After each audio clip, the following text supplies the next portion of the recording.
मोहि दीन की तू आय सुहाना।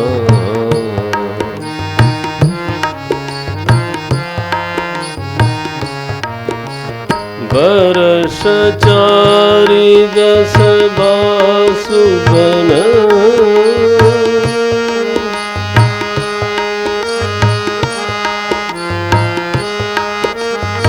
बरस चारि दस बासु बन।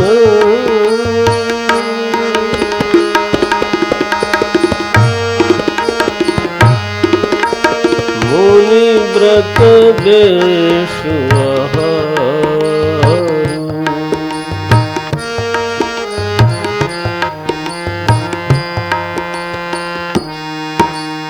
ग्राम बासु नहीं उचित सुनी।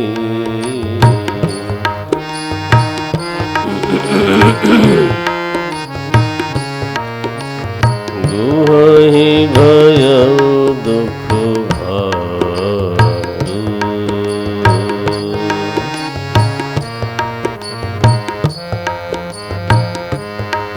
सियावर रामचंद्र की जय। पवन सुत हनुमान की जय।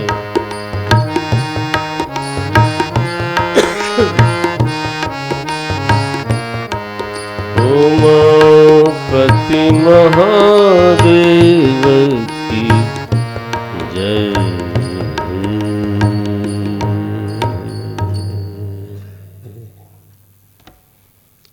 बिल्कुल प्रभात की बेला है। उस समय सीता सचिव सहित दो भाई, ये चार लोग, दोनों भाई जानकी जी और सुमंत्र जी जो महामंत्री हैं, श्रृंगबेरपुर पहुँचे जाई। श्रृंगबेरपुर लोग पहुँचते हैं। जैसे ही गंगा जी का दर्शन किया है, भगवान ने एकदम रथ से उतरे। माने शिष्टाचार है कि कोई बड़ा है, पूज्य है, उसका दर्शन करते समय अगर आपको ऐसी बहुत आपातकाल न हो तो रथ में बैठे रहना है ना। गुरु खड़े हो बाहर और मैं कार में बैठे बैठे उनसे बात करूं, दैट नहीं बनता है। तो ये हमारे भगवान तो मर्यादा की स्थापना करते चलते हैं। उतरे राम देव सरी देखी, कीन्ह दंडवत हर्ष विषेखी। दंडवत प्रणाम किया गंगा जी को। बड़ा आनंद है उनके हृदय में। यद्यदाचरति श्रेष्ठ, जब भगवान ने प्रणाम किया तो लखन सचिव सिंह किए प्रणामा, सभी लोगों ने प्रणाम किया है। भगवान ने गंगा जी के महात्म का वर्णन किया। यहाँ बड़ी देर तक सुनाते रहे, कितनी महिमा है इनकी। मुद मंगल मूला सब सुख करनी, वो बात तो सही है। तो भक्ति भी है, वैराग्य भी है और भौतिक संपत्ति सभी गंगा जी में छिपी हुई है। तो आखिर शंकराचार्य जी उनकी स्तुति करते हैं। तपोवन जी महाराज, ये लोग कोई अंधविश्वासी ऐसे लोग नहीं थे, विद्वान संत लोग थे।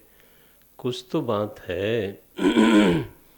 तपोवन जी महाराज कहते हैं निराकारम उपासमहे। हम तो इस निराकार जल का विग्रह धारण किए हुए जो ब्रह्म है उसकी हम उपासना करते हैं। मैं स्वयं गंगा तट पे काफ़ी बैठता था तो वहाँ से उठने का मन नहीं होता था, अकेले बैठता था। तो कुछ तो विशेष प्रभाव है। वैराग्य तो मन में आता ही है, भक्ति आती है और भुक्ति हो। बीबीसी से एक सर्वे हुआ तो बताया गया कि 33-34 करोड़ लोग गंगा जी पर निर्भर हैं हिंदुस्तान में, और बांग्लादेश में और ज़्यादा। माने बांग्लादेश में बढ़ाएं तो और हो जाएंगे। मैंने हरिद्वार से शुरू हो करके गंगा सागर तक जो समृद्धि है, जो खेती के लिए जल होता है, तो तीर्थ यात्रा में जो लोग पलते हैं, वो ऐसा सर्वे किया महाराज।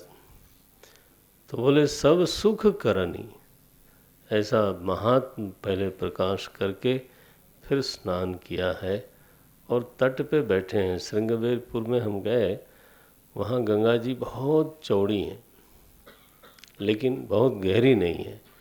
तो वहाँ तट पे भगवान बैठे हैं, मल्लाहों का, केवटों की बस्ती है, उसमें से उनका राजा निकल के आता है। यह सुधि गुह निषाद जब पाई, मुदित लिए प्रिय बंधु बुलाई। तो राजा निषाद जो हैं वो अपने सभी बंधु भाइयों को लेकर के, फल मूल लेकर के, भेंट लेकर के बड़े आनंद से भगवान से मिलने गए, दंडवत प्रणाम किया है। और देहात में बताई तो अनुराग से उनकी ओर देखते हैं। भगवान ने देखा इसकी आँख में इतनी भक्ति है। सहज स्नेह विबस रघुराई। भगवान तो परम स्वतंत्र हैं लेकिन भक्त के पराधीन माने गए। भागवत में भी कहा, अहम भक्त पराधीन अस्वतंत्रो इव। लोगों को लगता है कि मैं स्वतंत्र हूँ लेकिन मैं स्वतंत्र नहीं हूँ, भगवान ने खुद ही बोला।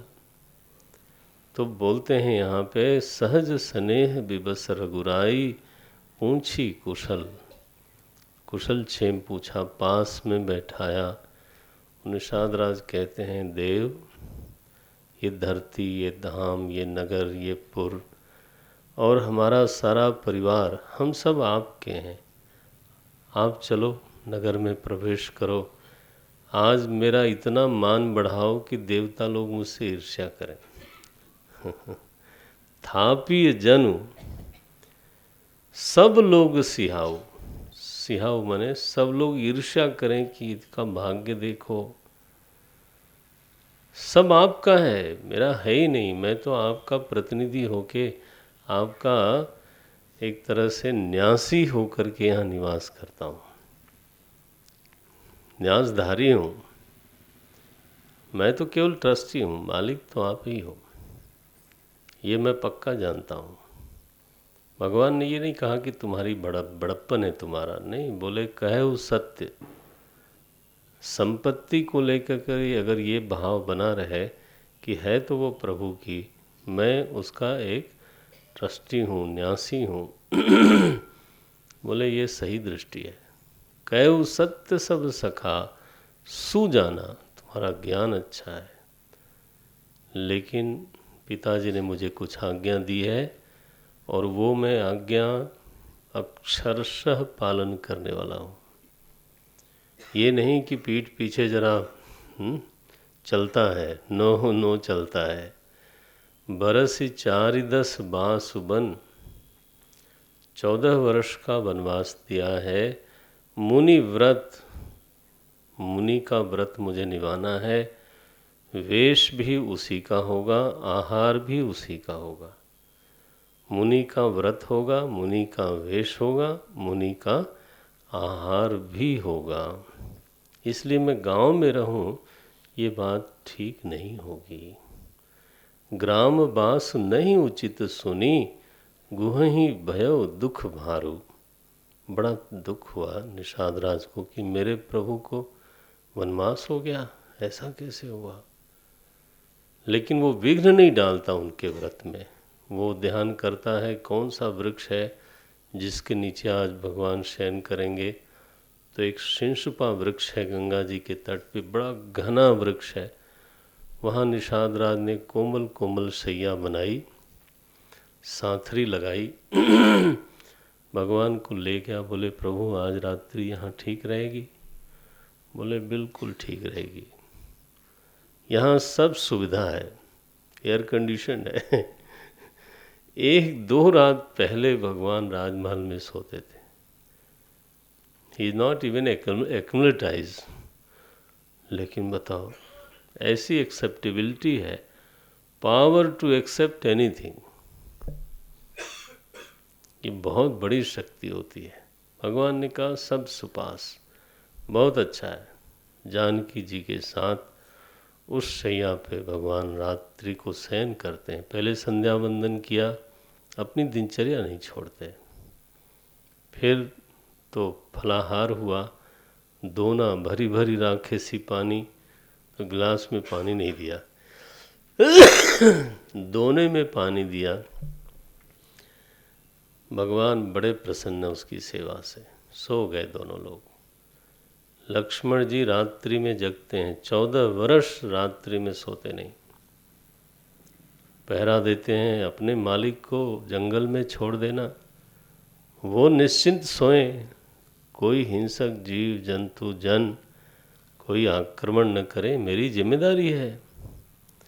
वीरासन में लक्ष्मण जी बैठे हैं, निषाद राज उनके पास जाके बैठे, प्रहर तो लगा दिया चारों तरफ, फिर बैठे।